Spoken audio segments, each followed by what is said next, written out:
Hello दोस्तों, आज के इस वीडियो में हम क्लास 10th का चैप्टर द 100 ड्रेसेस देखने जा रहे हैं, जिसकी ऑथर एलेनोर एस्टी। ये एक पॉलिश गर्ल की स्टोरी है। उसका नाम वांडा पेट्रोन्स्की था। उसकी फैमिली अमेरिका में माइग्रेट हो गई थी। वो स्कूल में दूसरे अमेरिकन स्टूडेंट्स के साथ पढ़ती थी। वो एक पुअर फैमिली से बिलोंग करती थी। रोज वो एक ब्लू कलर की फेडेड ड्रेस में आती थी। वो साफ तो रहती थी, लेकिन आयरन्ड नहीं रहती थी। वो हमेशा रूम नंबर 13 की लास्ट रो में बैठती थी। वो ऐसा कॉर्नर था जहाँ पर मस्तीखोर बच्चे बैठते थे जो अच्छे मार्क्स नहीं लाते थे। वो बहुत शोर करते थे। कुछ भी फनी होने पर वहीं से सबसे ज्यादा आवाज आती थी। वांडा वहाँ इसलिए नहीं बैठती थी कि वो नॉइजी है, जबकि वो तो बहुत क्वाइट थी। पर वो बॉगिन हाइट्स एरिया से आती थी, जहाँ से वो अपने शूज में बहुत सारी मिट्टी लेकर आती थी। वो इंट्रोवर्ट गर्ल थी और वो क्लास में कभी कुछ नहीं बोलती थी। उसकी क्लास की लड़कियां पैगी और मैडी अक्सर उससे बात करती थी और उसका मजाक बनाती थी। पैगी स्कूल की मोस्ट पॉपुलर लड़की थी। वो सुंदर थी और उसके कर्ली बाल थे। वो एक रिच फैमिली से बिलोंग करती थी। उसके पास बहुत से सुंदर कपड़े थे। वांडा का नाम सबको फनी लगता था। वो वांडा को स्कूल यार्ड में घेर लेते थे। पैगी वांडा से पूछती थी, वांडा, तुम्हारे क्लोजेट में कितने ड्रेसेस हैं? मेरे पास 100 ड्रेसेस हैं और वो अलग अलग कलर और डिजाइन्स की भी हैं। क्या तुम्हारे पास सिल्क और वेलवेट की भी ड्रेसेस हैं?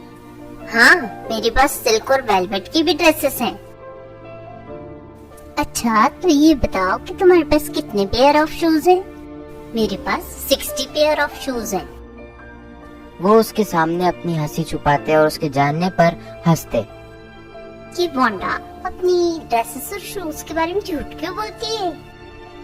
पैगी रिच थी, लेकिन घमंडी और क्रूअल नहीं थी। वो अक्सर गर्ल्स को बुली से बचाती थी।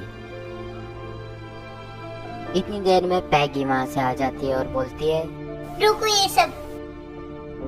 मैडी खुद भी गरीब थी। वो भी दूसरे लोगों के दिए कपड़े पहनती थी, तो वो वांडा के लिए सिंपैथेटिक थी। वांडा और पैगी फास्ट फ्रेंड्स थी। उसको बिल्कुल अच्छा नहीं लगता था जब मैडी वांडा से उसके ड्रेसेस के बारे में पूछती थी। मैडी ने पैगी को एक लेटर लिखने का डिसाइड किया कि वो वांडा को परेशान करना छोड़ दे, पर वो ऐसा करने की हिम्मत नहीं जुटा पाई। वांडा मंडे को स्कूल नहीं आई, पर किसी को उसकी कमी नहीं लगी। वो ट्यूसडे को भी नहीं आई, पर जब वो वेडनेसडे को भी नहीं आई, पैगी और मैडी ने उसकी एब्सेंस को नोटिस किया। मैडी को याद आया कि वांडा उसकी ड्रेस के बारे में बात कर रही थी, जिसमें पेल ब्लू कलर की ट्रिमिंग्स थी। तब उसको स्कूल में होने वाली ड्राइंग और कलर कंपटीशन की याद आती है। गर्ल्स को ड्रेसेस डिजाइन करनी थी और बॉयज को मोटर बोट। अगले दिन पैगी और मैडी जल्दी से स्कूल पहुंच गई, क्योंकि आज मिस मैसन ड्राइंग कॉन्टेस्ट के रिजल्ट्स अनाउंस करने वाली थी। जब वो स्कूल पहुंचे तो वो सरप्राइज्ड थे। उस रूम में हंड्रेड्स ऑफ डिजाइन्स डिस्प्ले में लगी थी। मिस मैसन ने विनर्स के नाम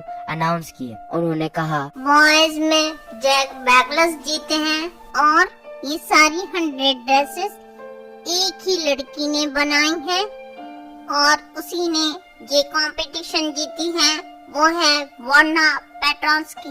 वांडा आज भी एब्सेंट थी। मैडी ने पैगी को ब्लू ड्रेस दिखाई, जिसके बारे में वांडा बता रही थी। उन्होंने वांडा की बनाई हुई ड्रेसेस की तारीफ भी की। द 100 ड्रेसेस पार्ट 2 जल्द ही आ रहा है।